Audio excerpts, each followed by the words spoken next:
Hello, hello, everybody. Come on in. We don't have a bunch of Beth Hardings this week, so that's good. We don't. Aw, I'm sorry, guys. Just one. Okay. Hello there. We've got 48 participants so far. Hi, guys. How are you, Les? I'm not going to tell you. It's a secret. Fair enough. Keep it to myself. Nice Right, to see everybody. I'll keep admitting folks if Beth, if you want to get. Oh, thanks, James. Okay. So, yeah, 7:31. Let's get started. Hello, everyone, and welcome to tonight's GAAB session. This is the third in our coach development series. They've been going very well. We've been getting lots of really good feedback. We've been having lots of fun, and we're definitely learning. So why are we doing these sessions? We're bringing our community together to learn and to build our sport as a community. And if all goes well, we'll continue right up until things open up for the outdoor season, break, and then come back in the fall with the GAAB sessions. Tomorrow, our newsletter is going to have details on the athlete series that's coming up. So if you aren't signed up for our newsletter, we strongly recommend that you do so. And I'll put the link in the chat so you can do so. Some housekeeping notes. We're going to try this session tonight. If you'd like, with videos on, you're welcome to have your videos on. Sometimes that can make things lag a bit on the internet side, but it's also nice for our presenters to see who they're presenting to. So we're going to try this as an experiment. If things go sideways, we'll shut down the videos from our side of things, from the presenter side of things. As usual, keep your microphones off, please, and know that this is being recorded and will be uploaded to our YouTube channel and website tomorrow. Carmen James, who is our technical manager of development, will be hosting the training, and Nick Stoffberg, our technical manager of operations, will be managing the questions for us tonight. Maybe have a wave for both of you. One more thing before we get started. Of course, a special thank you to the Talent Optimization Program for sponsoring this series.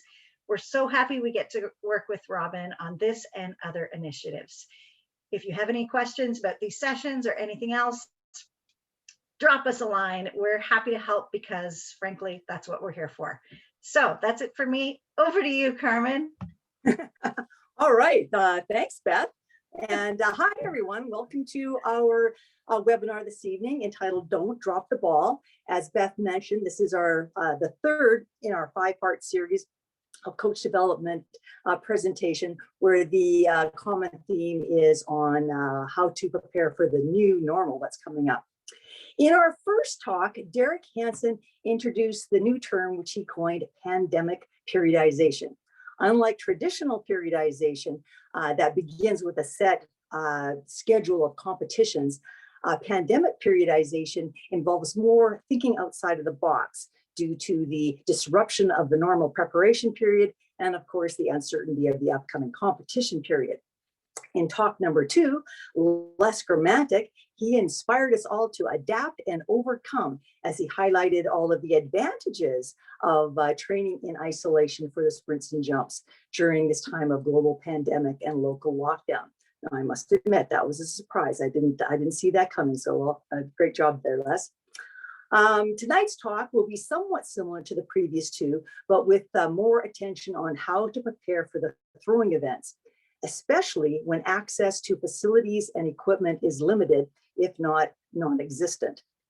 But the commonality is to focus on what can be done instead of dwelling on what cannot be done. And it's all a matter of attitude and creativity. Okay, so on to our speaker. Now, as most people in the world of athletics know, Larry Steinke is an expert in the throws. And well, that's because he is. Not only has he been a part of the Canadian national team program for over 20 years, he has been a national team coach at 2 Olympic Games, 7 World Championships, and numerous other international events. The athletes that he has coached have not only won tons of medals, but they've broken several records too, including 2 world records and 7 national records. 2 athletes that you may recognize by name are Jim Stacy from Lethbridge. He was a hammer thrower. And Liz Gleedle, a javelin thrower, originally from Vancouver. And as a result of Larry's many outstanding accomplishments, he has been named the Athletics Alberta High Performance Coach of the Year, not once, not twice, not thrice, turns out that is a word, but Larry has won that award 7 times, and no doubt is going to do so more so as we move into the future. Now, this is always the fun part. What you may not know about Larry is that he was a very, very accomplished athlete in multiple sports before he ever became a throws coach. Back in the day, he was a highly talented track and field athlete, as well as a very elite volleyball player and cyclist. Lucky for us, when Larry, during his college days, he decided to focus more so on track and field.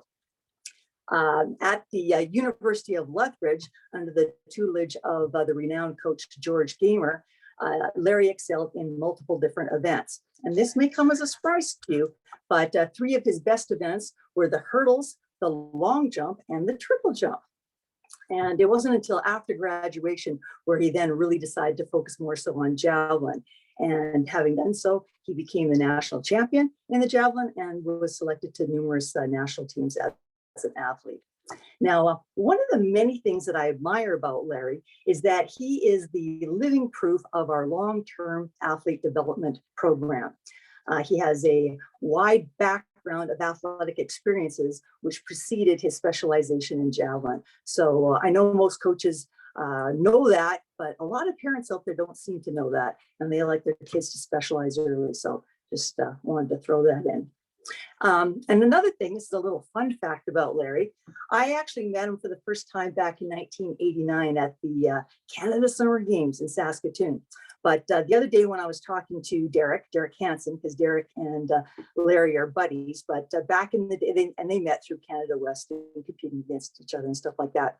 But Derek was telling me that at one of the Harry Jerome track classics back in the 1990s, when Larry was out there throwing the javelin, they were short in the triple jump. And back then, if you didn't have 3 athletes compete, then the event wasn't legit. So Derek asked Larry if he'd be interested in triple jumping. And not only did he agree to, but that only showed what his athletic talent was. I mean, not too many people say, sure, I'll come and triple jump. But it also goes to show what a super nice guy he is in order to help out his BC buddies. So there you go. Okay, last thing I want to say is, besides coaching some of Canada's best throwers, Larry is also one of Canada's best coach developers. Like Les, he too contributed to the NCCP coaching manual for Athletics Canada, and he is very involved in the coaching education program as a learning facilitator, a coach evaluator, and as a mentor. So Larry, welcome to our webinar, and thanks so much for sharing with us some of your expertise. Thank you very much, Carmen. Now that it's 7:38, I've only got 20 minutes worth of presentation I can do, so we'll have to cut it short. I'm just going to try and share my screen here and start the presentation with me.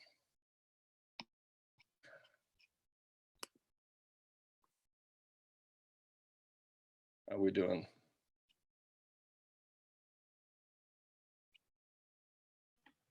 Is that the presentation showing up? It is showing up. You may want to put it into slideshow format, but we're seeing it for sure. Perfect. I just wanted to make sure that it was actually, my screen was actually showing. So to get these screens out of the way. All right. Well, first of all, thanks everyone for joining us tonight. Looks like we have a full house again, which is great. I think that's one of the best things about COVID right now is the opportunities are abundant for online learning and discussions and collaborations, I think, that normally may not have happened if COVID hadn't taken place. So that's one of the positives I think that really has shown up through this. So As Carmen said, we're going to discuss a few of the things that we can do as throwers, both in and after the COVID situation for the new normal, as it were.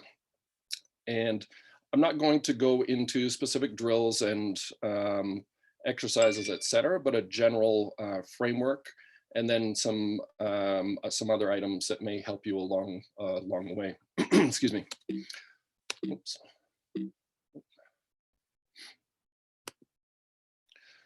So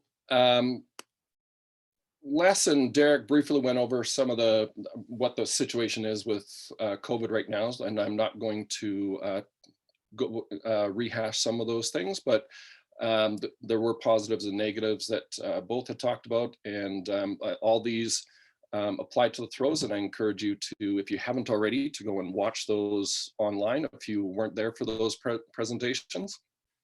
Excuse me. And obviously, the circumstances are different all across the country. You know, in Alberta, as throwers, we pretty much haven't been able to do anything as far as access to throwing facilities for quite some time. Whereas distance runners, it's kind of been business as usual as far as getting out on the roads and trails and stuff, and perhaps not on the indoor training facilities, but at least have been able to do that. So in some ways, the field events, and in particular the throws, I think have been hampered a little bit more than some of the other events. So it's been probably a little bit more arduous, whereas I know in BC right now, for example, Liz Gleadle's training really hasn't taken that much of a turn as far as some things, with the exception of a couple of restrictions that happened where facilities did close, but for the most part, BC's been open. I'm not completely aware of what's happening in Ontario, but again, things are different across the country. So I'm not going to address specific situations within different provinces, but beknownst to all of us that there are obviously some challenges to overcome in almost all of those situations. So, and it's not all bad. I think there's definitely been some opportunities from the lockdown, as I already mentioned. Some of them have been the learning opportunities that have happened, and some of these are going to be repeats, I believe, from what Les had addressed in his presentation. But obviously, there's been a greater amount of rest and sleep. Variations, general training, autonomy, body weight training, functional movements, and less travel. I think a lot of those were addressed in Les's presentation.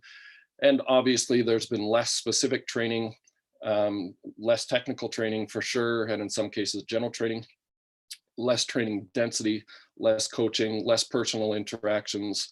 There's been, I actually kind of should recategorize that. Not that there's less nutritional issues, but there's been more nutritional issues perhaps when we're Netflixing and popcorning and eating probably a little more than we would normally, or even eating the same amount and perhaps not getting the same output as far as training intensity and density. So these are all pretty common across the board as far as all of the events within track and field. So it's probably not new information to anyone, but I do think, as the two previous speakers have said, I think we need to focus on some of the positives that have happened. So it's worth reiterating that rest and recovery is an integral part of training. So we're just getting extended rest periods in between some of these training sessions. So, and as Les had mentioned previously,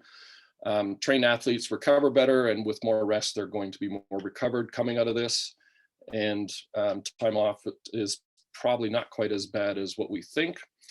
For instance, there's kind of I mean, this is a generalization, but it takes about 3 times as long to lose something as to build. So if you spent a year loosely developing a certain quality, it may take as long as 3 years to completely lose it. We're talking going back right straight to zero. So it's probably not quite as bad as what we think, but there obviously are some concerns. The other fact is that the new normal is going to have much of what was the old normal when it comes to training. It's just going to be modified, and as Derek showed, it's taking the similar programs, but perhaps condensing them and being aware of some of the impacts that may have of trying to put things into a shorter time period. So, excuse me. So again, some of the things that we have to be concerned about moving forward is redefining what load means and what load is, as far as how much we can apply and how often we can apply it, which would be the density. I think it's important that intensity is still a leading factor in your training, and that's what it's based around. And I think, again, Les addressed some of those issues, despite the fact that it's related to jumps and the sprints. It can very well carry over to the throws as well. What the greatest concern to me is where this volume and intensity meets.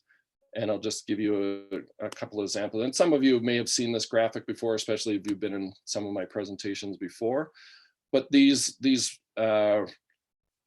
red exclamation points on the on these particular graphs show danger areas where you potentially have injury zones, where intensity is increasing as density, as we're trying to unload a little bit, and decrease density. Where they meet in the middle, that's quite often where we will find injuries taking place. And especially on the track, those consistently happen with times when people are putting spikes on again. And all of those factors kind of converge to have a little bit of a potential danger zone as far as injuries and impact from that. So that's one of the things that I think it's important to be aware of, is rushing intensity and volume at the same time can be a little bit arduous and even dangerous. But I think, as I mentioned, intensity still leads to lead the program. And I think that, you know, Les and Derek would probably both agree with that. So, so some of the things we need to consider in the planning, again, these are going to be things that you probably are already well aware of in the old normal, as opposed to the new normal. But the transferability of exercises in the throwing events, what kind of things are you going to work on that are going to transfer to the throw itself, either as performing technical drills, et cetera, or simply being able to hold yourself upright in the circle, those kind of things. We also need to consider the rest and recovery, and what impact that's going to have on, are you going to need to have a little bit more recovery than what you're used to until volume and training loads are back up closer to what you were able to get to. And again, depends on where you are and how long that transition is going to take place. And then, of course, maintenance has been a concern. Maintenance of physical capabilities during the actual COVID lockdown. That's obviously been a prime consideration for people, and how are we maintaining some semblance of physical capabilities during the lockdown. And then again, peaking, or what, you know, depending on what camp you're from, we'll call it unloading or peaking. Those will have different considerations, obviously, moving forward, as to how much of a competitive season you're going to have, if we have a competitive season, when it will happen relative to the time that you're able to start your training again. And then, excuse me, the specificity of the exercises, obviously, despite the fact that we want to have exercises fairly specific, you're still going to want to apply some time where you're working on some general capabilities, just as if you would if you were doing what traditionally has been called base training. And we're almost, in many cases, you may be moving into just doing a base phase at the beginning, and some of those same things that you would have done in a normal, old normal, are definitely applicable in the new normal. Same with chemical responses that are going to happen in the body, leading to perhaps fatigue and are related to rest and recovery. We need to be cognizant of those. And then we need to obviously consider residuals, especially with things like plyometrics, et cetera. If we're looking at trying to develop our plan, what kind of residuals within the workout and across workouts are there going to be that may have an impact on what you, and that may drive how you proceed with your planning daily and as well weekly and monthly. Excuse me. So some of the things that we need to consider in planning, obviously, for entry into training again, exercise selection is going to be important, and I highly recommend strengthening muscle groups, excuse me, that if we increase the risk of trauma or injury, I think that's going to be your major consideration, is that above all, trying to avoid injury and any kind of being laid back and not being able to progress because we progress too quickly. And just because an athlete in the first few weeks seems like they're doing well, there's that accumulation of fatigue, there's the residuals of previous exercises that are all going to come into play. Excuse me. The other is to train the large proximally located muscles, especially in the trunk area, with the abdominal wall muscles and spine erectors as a major focus. This is one of those things that we can certainly do in most instances within the COVID lockdown if athletes have access to anything, including just their body weight. So some of those things are going to be important to try and take care of. Excuse me.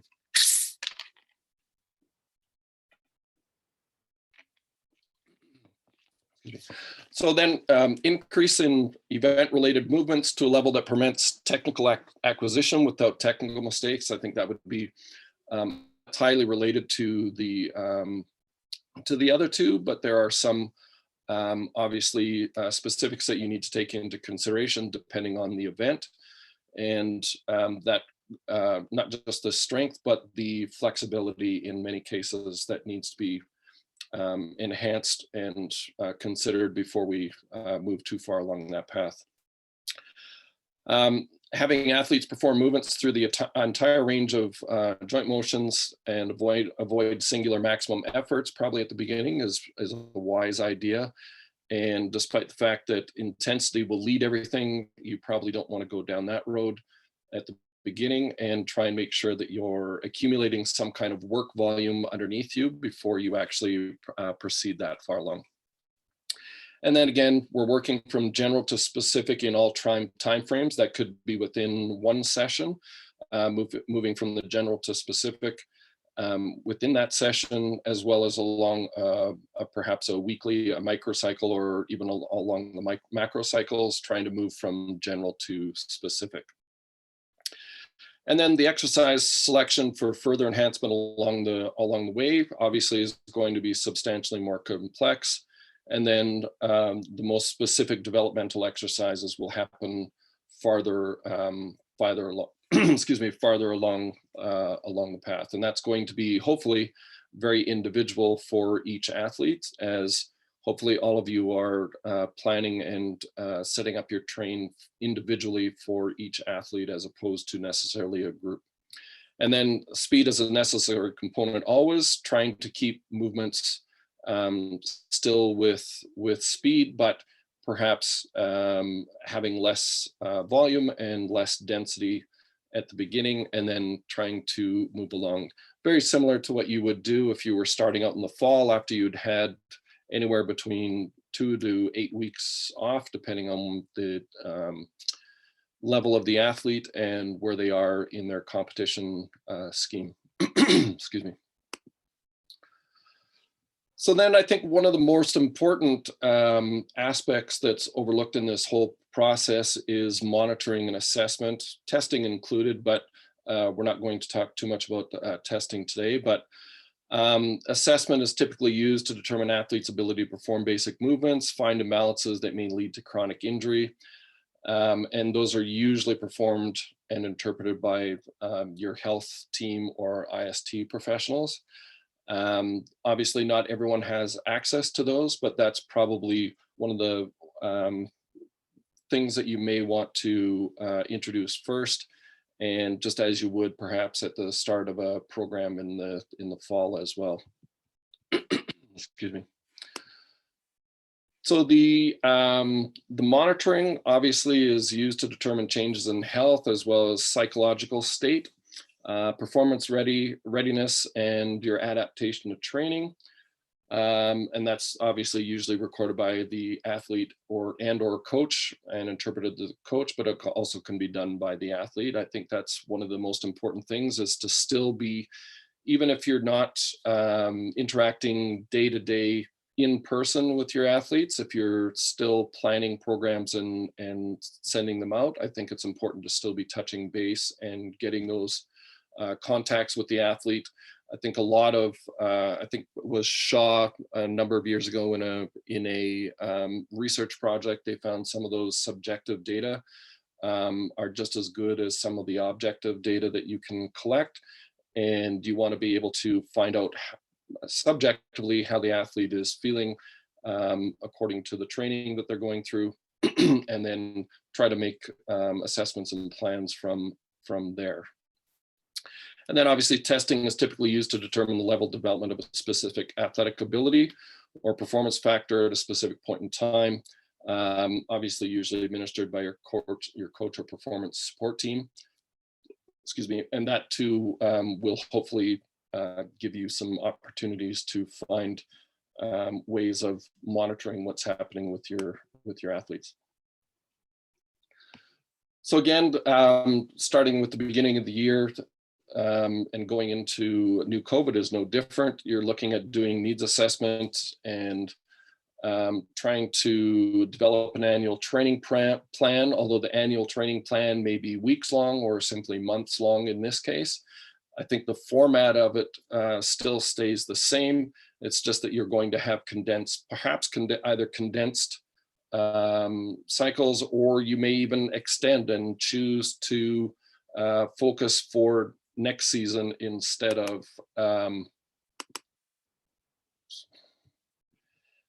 focus next season, excuse me, if there's no competitive season this year. So I think that's important though, still to go down that road and trying to complete those kind of training plans. Making simulation changes in isolation of what is going on in the technical and tactical training is a recipe for disaster. I think those two need to be done hand in hand. And moving forward, you have to kind of balance the need for trying to get to some specific technical or tactical training right away. You have to balance that with what is right at the point in time that you're at, and make sure that you're not rushing things. Too much tactical right at the beginning is probably, as I said, recipe for disaster, with too much of that without having set the foundation for that. So I think the trying to move too quickly is going to be a very much a reality, because athletes have all this pent up energy and want to get back at things. And there's going to be a lot of exuberance and a lot of athletes that, yeah, I feel great because I've had so much recovery. I've had lots of Tostitos and I'm ready to go. And unfortunately, they're probably not going to be ready to do that on a continual basis. A day or two of that, they're probably going to feel great, and there's probably not too much risk. But once you continue on with too much of that too soon, then you're looking at perhaps having some kind of trauma or injury take place. Excuse me. So again, monitoring and testing is essential for pushing the envelope of high performance athletes, but it's also the same with developing athletes. It becomes more important now to avoid injuries and maintain health status, hopefully improving health status. But that's one of the things that you have to kind of wrap your head around at this point. And obviously the critical thinking, I think that needs to take place at all times, but it certainly is more so now than at any point. You're probably going to have to be asking yourself very often, why is this done? What is the adaptation goal, and are we pushing it and trying to achieve it too soon? Because athletes are going to, especially if competition starts as early as, let's say, April or May, and some athletes may choose, if they're able to go down to the US and spend the $2,000 to come back and stay in a hotel. Then there's perhaps some of those athletes that are going to choose to do that, but we have to remember that they're wanting to get into competing right away, and they may not have the foundation yet for them to be able to move forward under that situation. So we always need to be asking ourselves the why, and I always encourage athletes also to ask me, why are we doing this? And I have to be able to, if I can't answer them with a cognizant reason of why we're doing this at this point in time, then I probably shouldn't be doing it, let alone under a situation where we've had, almost a year now where we've had hampered training. So, and again, with that, just educated experimentation, trying to make sure that you're use the knowledge that you have. Most of you are likely have some experience as well as some education behind you. Simply take some of those things that you've learned. This is the new normal, but it's still so much just the old normal of trying to touch on the same things that you would always do when you're doing planning. You just have to be a little bit more flexible and willing to move and change with what you're trying to do.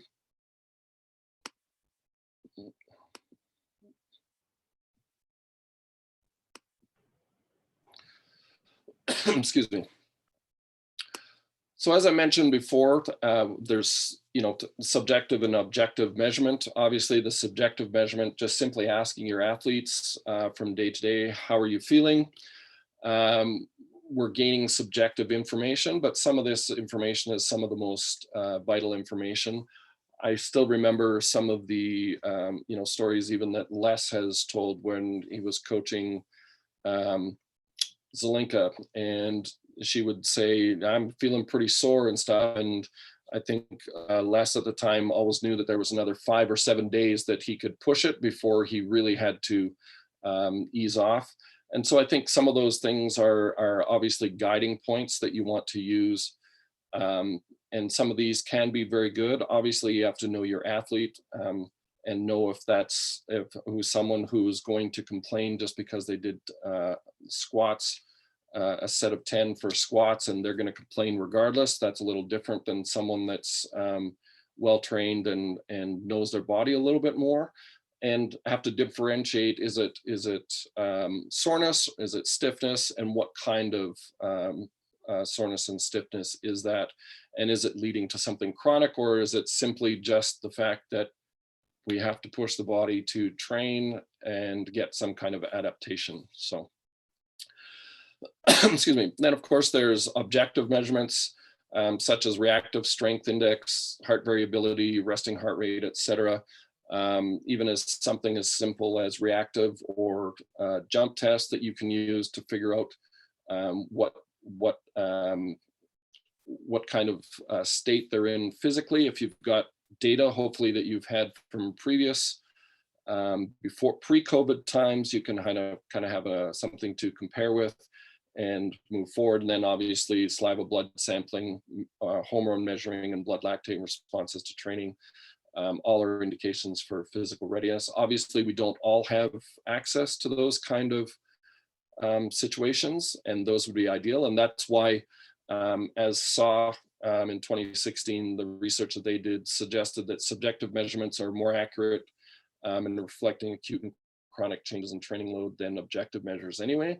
So if you only have access to one of them, you're probably likely going to get what you need from using subjective data and getting that to be beneficial information that you're using in your planning, and be willing to be malleable with your testing and your monitoring and assessment, and then use that along with your critical thinking to determine what those loads are going to be. So ideally, you'd have a little bit of a mixed method approach, getting some subjective as well as some objective data so that you can kind of move forward and make changes in your training plans accordingly.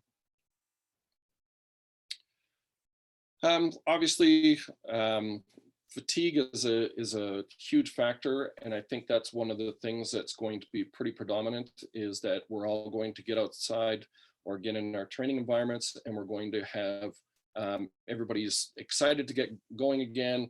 People are going to be overdoing it, and they're going to be, oh, I can do more than 6 repetitions today, coach. Come on, let me do more. You're going to have the pressure to allow them, because they're saying, yeah, I'm feeling good, but that's only going to last for so long before there is going to be some kind of fatigue. So you need to have a little bit of critical thinking take place and try to guide things and hold the horses back, as it were, so that you're not having too much fatigue setting in right at the beginning, because that's when they're going to feel the best, probably coming off of all of this rest. If nothing else, mentally, they're going to feel better than their body is ready to perform. So we need to really kind of take those things into consideration. And obviously, sleep duration is a huge factor. There's tons of good resources out there, but sleep is the number one thing that I try to have athletes track and monitor, so that we can kind of correlate when things aren't going the way that we want to, and then check for any kind of causation related to sleep. And usually 99% of the time, if there's anything happening in the training program that's untowards, or they're starting to get into a fatigue state, invariably it's related to sleep deprivation or not getting enough sleep. When we consider that almost all athletes aren't getting enough sleep to begin with, perhaps during COVID they're getting less, or perhaps even more sleep. There's probably the two extremes. Everyone's staying up late watching Netflix on their phones, etc., because they're bored, and they also are looking for social interaction, and they're deprived of it. So they're on their phones more, trying to interact with friends where they can. So a lot of that is going to affect sleep duration and quality. And obviously just the general stress of during COVID right now is an incredibly taxing thing for a lot of people. I have a lot of athletes who are very social individuals who every day are complaining that they can't deal with this anymore, because they want to be out and be social, and that is a very big stressor for them. And so I think we need to obviously understand we have limited control over it as coaches, but we can help guide them in a manner that allows them to hopefully try to manage some of that stress along the way. So I think we need to really be cognizant of some of those things moving forward, that it's not just the physical side, but the mental side is going to have an impact on what we're doing physically from the mental side. So, all right, so how do we gather data? When gathering subjective data, the most important thing is obviously to interrupt training as little as possible, to make it easy and convenient to acquire. I think it's important that we explain the importance of gathering this data to athletes, and that their answers are only going to help them. They're going to help me to determine what their loads and training intensities are like, but it's also going to help them in particular to be able to better understand their training, how adaptation takes place, and whether it's that adherence to kind of recording that data is important. And it also helps to adherence and buy-in if you can explain and educate the athletes a little bit about why you're trying to record or collect this data. I think it's also important to get them to survey them at a regular scheduled time. And either that's when they wake right up or right before training, something along those lines. I'm going to go into a few examples of how I lay it out, and may give you some ideas of how you might want to proceed with it as well.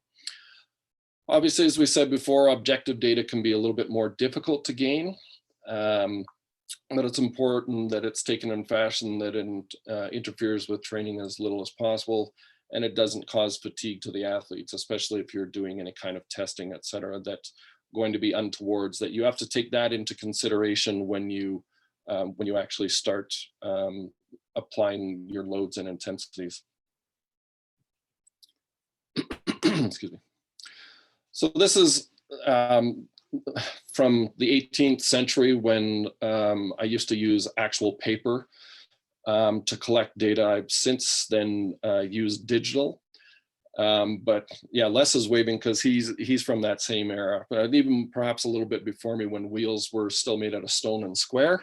But the I think the outline of it is useful, and it's just getting some of the data that I've found very useful in trying to track and maintain a connection with the athlete as far as what's important as far as their recovery, their prehab, and their training readiness. And so, you know, some of the things that you'll see on here, if I'm not sure how visible it is to you, but the length of sleep, quality of sleep, tiredness sensation, their training willingness, their appetite, competitive willingness. I also have them record body weight, resting heart rate, HRV, and HRV readiness. I think those get a little bit harder to acquire from developing athletes, but I think that those are all important things that are useful. And body weight isn't because I want athletes to be losing weight or because I want them to be gaining weight. It's just simply that is often tied to under recovering, that can often lead to either weight gain or weight loss, and trying to track that down. If you're been tracking it for a while, I think that can be an important thing. Obviously, then I also have things like their stress level, excuse me, enjoyment level, concentration level, what their body fatigue and soreness is feeling like, and then some questions after the workout. What was their sense of accomplishment? Were their practice goals met? And then this peak velocity and average velocity is, I do at certain times of the year, I also do use what's called the gym aware, and we're checking velocity and speed. And then what kind of treatments they may have had that day, and if there was any travel within, excuse me, as travel is one of those things that can certainly affect your recovery and readiness and hydration and those kind of things. So in the analog days, this is what a completed form would look like. And you can see in this instance, and this is Liz Gleedle's, there's, excuse me, if you looked at the top and just followed the hours of sleep, you would see that it was all over the place at that point in time. And if I remember correctly, this was a few months after I had just started working with Liz about 8 years ago. And, or is it, yeah, about 8 years ago. And she was still learning to get good quality sleep. That was one of the things that when I would have to say I'm most proud about Liz in her journey as an athlete has become, if anyone knew her from her university days, despite being a good athlete, she was very much a party girl. She would probably agree to a sense in that. And one of the biggest things for her was transitioning to becoming someone who wasn't staying up until 1 or 2 o'clock in the morning and being in bed at a reasonable hour, because she had to be up for her first training session and start being active at 6 a.m. in the morning. So it was trial by fire, because she certainly soon found that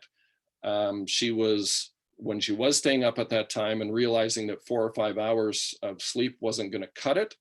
And despite the fact that me saying you need to get to sleep a little bit more and have some good quality sleep, it was still hard just for her to get into a rhythm and a routine of sleeping for a longer duration of time and getting to bed at 9 o'clock. And now she's one of the most anal people about trying to get her sleep, her nutrition, everything set. And it's a complete 360 to what the individual she was when she first started working with me. So some of those things, like I said, they can, if they have a little bit of OCD, they can get obsessive about some of this, and that too you also have to be a little bit careful of.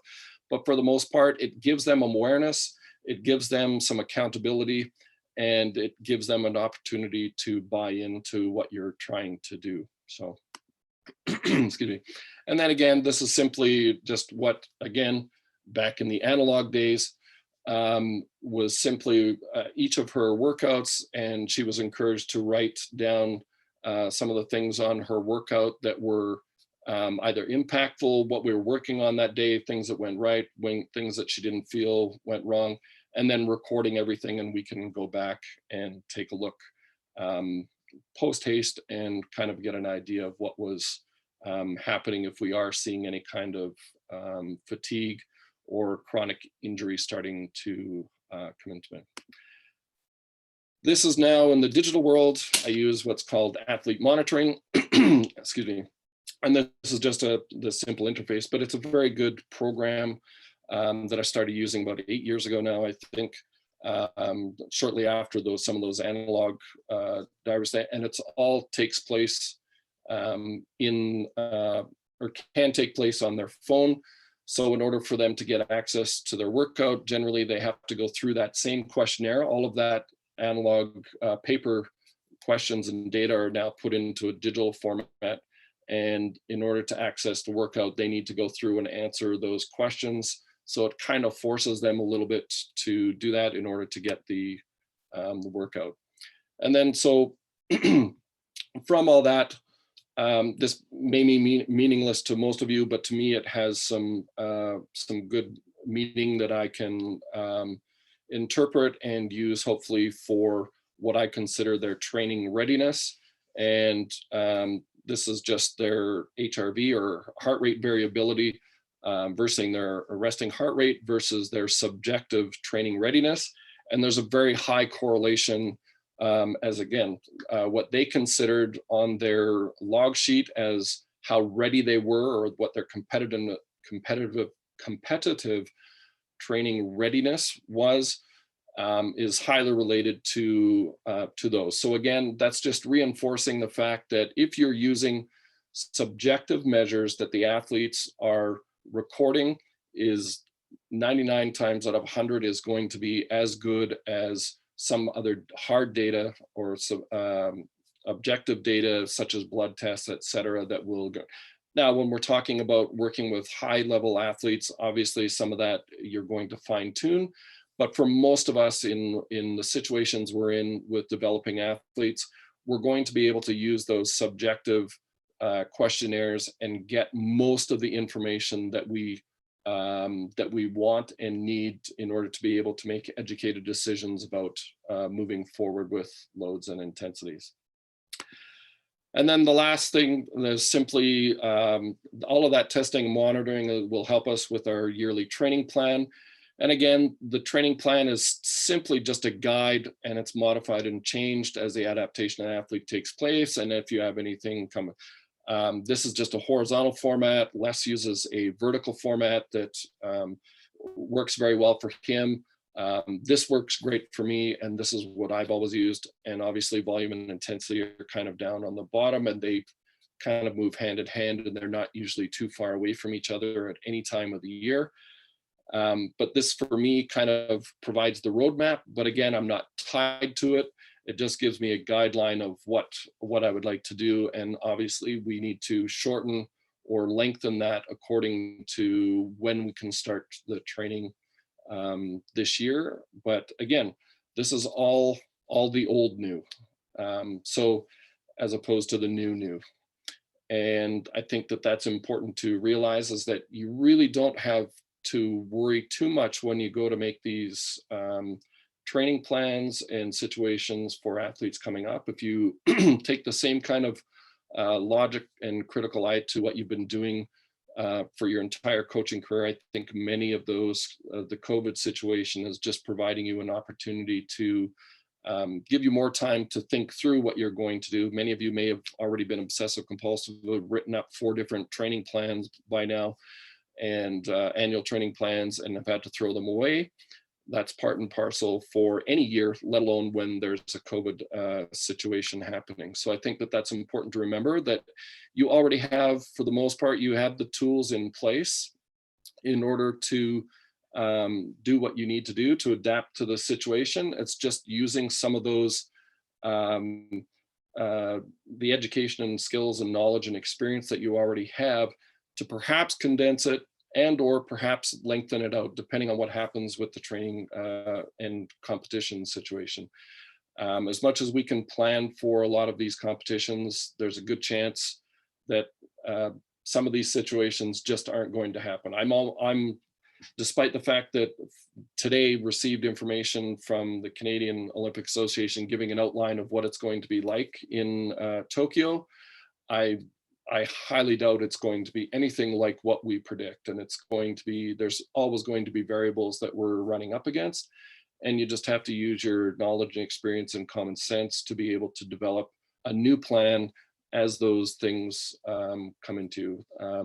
We can plan as much as we want, but there's always going to be things that come up that will not allow us to complete a plan exactly as we laid out. If we did, Les and I wouldn't have to do anything but hand this paper to people, let them go at it, and we'd all be developing world and Olympic champions, and we wouldn't have to worry about it. Unfortunately, that's not the case. We can't just fax it in and have the athletes do it and follow it to a T. There's always going to be things coming along, as we've already discussed, from sleep to injury issues, et cetera, that are always going to come up that we need to adapt to. So I think that for the most part, everyone is already prepared and ready to do this. I think it's just a matter of moving forward and using some of the things that you already use and just adapt in a particular way to either lengthen / shorten your preparation and your ability to adapt.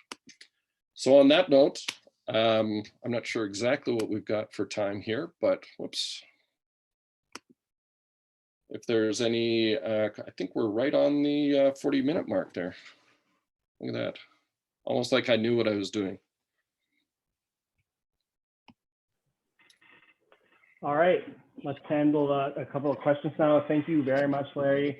Appreciate the message about the importance of a general foundation to training, mixed methods, assessments and monitoring, as well as the importance of interacting with our athletes on their level. I'll open it up to the group before I touch on a question here that I have in the chat. Is there anyone who would like to ask a question?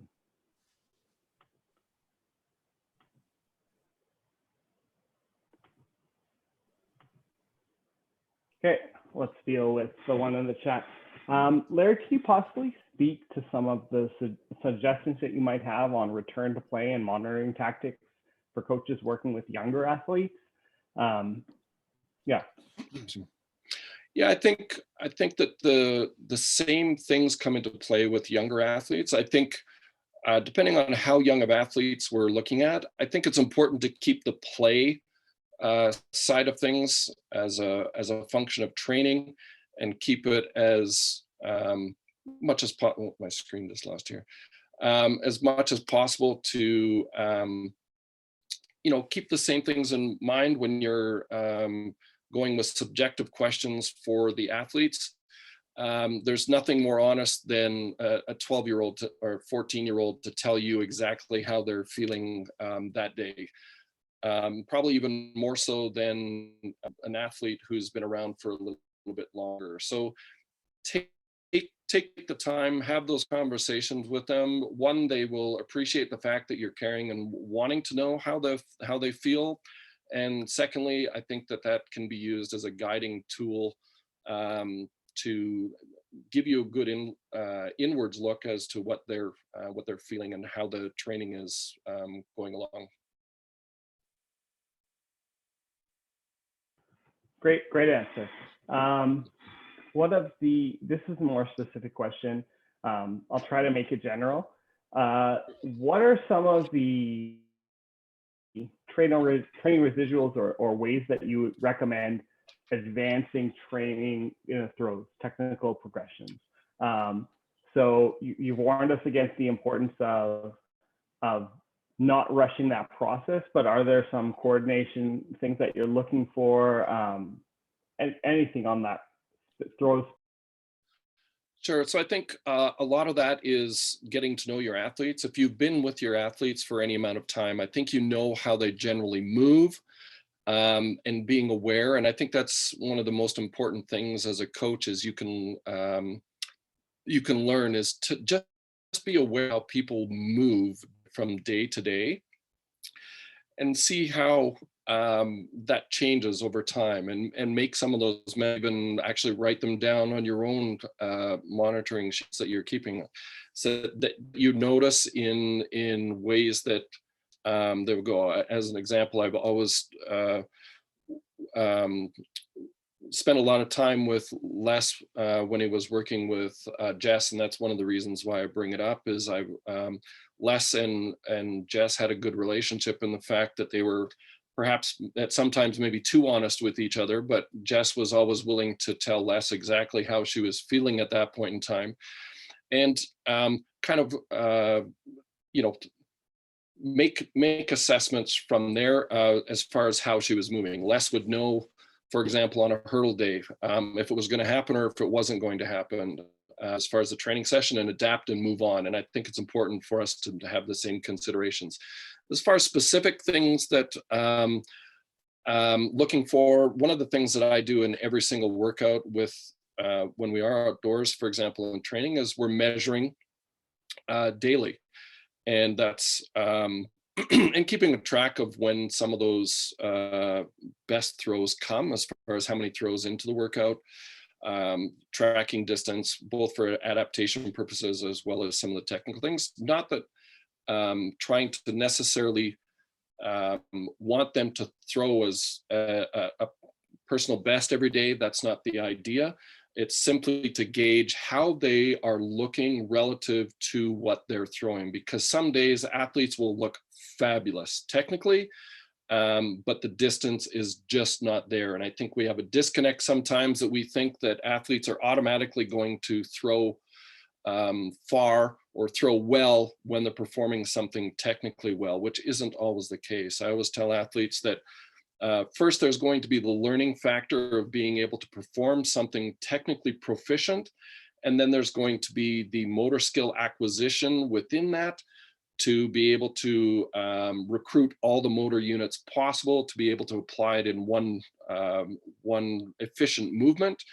And then along there that each one is going to actually add the distance. So despite the fact that we see improvements, those aren't always going to come with distances. And this is no different now than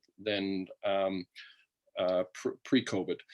And I think that just looking for some of those things, if they're used to performing a skill in a certain way, and it doesn't need to be a throw, this can be something simple as an overhead back throw. If they're used to perform it in one way, but you see that they are now starting to bend over and use their back a little bit more, then there's a good chance that their abdominal wall has lost some tonality to it or some strength, and therefore may need to address that. And I think we need to kind of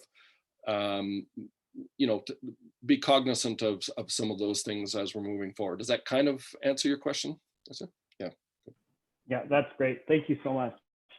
I'm gonna summarize that as know the athlete, ask questions and have conversations, and pay attention, because Absolutely, that's the big thing for me. Perfectly. Thank you. I'll pass it on to Carmen. Thank you so much.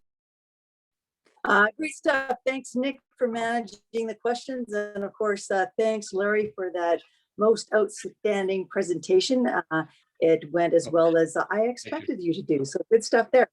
And I think part of the lessons learned too is that the new normal isn't really that different from the old normal, other than perhaps like the timelines are going to be different. But otherwise, the competitions, because we don't really know when they are or what they're going to look like, but preparation for them shouldn't change. And the big key is to not do too much too soon. Otherwise, that's going to lead to the injury zone. So definitely monitor so that doesn't happen. So again, thanks, Larry. Now, before we conclude, I do have 3 quickie announcements, and they relate to our sessions. Oops. I don't know if I'm still there or not. Oops. Okay, well, I'm going to keep talking, but I might not be there. You're there. You're good. Okay. So I am there? Oh, okay. Yes. Yeah, my system's not working so well. But anyway, my 3 announcements are next week's GAAB session, because it's the first week of the month, we're going to switch to the Wednesday afternoon at noon. And so if you're interested in matters related to the association, please tune in to that. I know Nick's going to do a presentation on how to work the tracking system, which is something I need to learn how to do. So I'm really looking forward to that. The following week, though, we'll be back on track for our remaining two coach development presentations. And so on Thursday, March the 11th, our next speaker will be Mike Van Tiga. And so same time, same place, Thursday night, 7:30 Eastern time. And my last quick announcement is, if you did attend last week's session, but you didn't send me an email with your NCCP number, you have midnight to do so. Otherwise, snooze, you lose, and you won't get credit for having attended. So please make sure you do that. And then I'll be able to submit my report to Athletics Canada. They can send it to the Coaching Association of Canada, and everyone will receive their points. So thanks a bunch. And I greatly look forward to seeing you all in 2 weeks, if not next week. Bye for now. Thanks for coming, everybody. See you soon.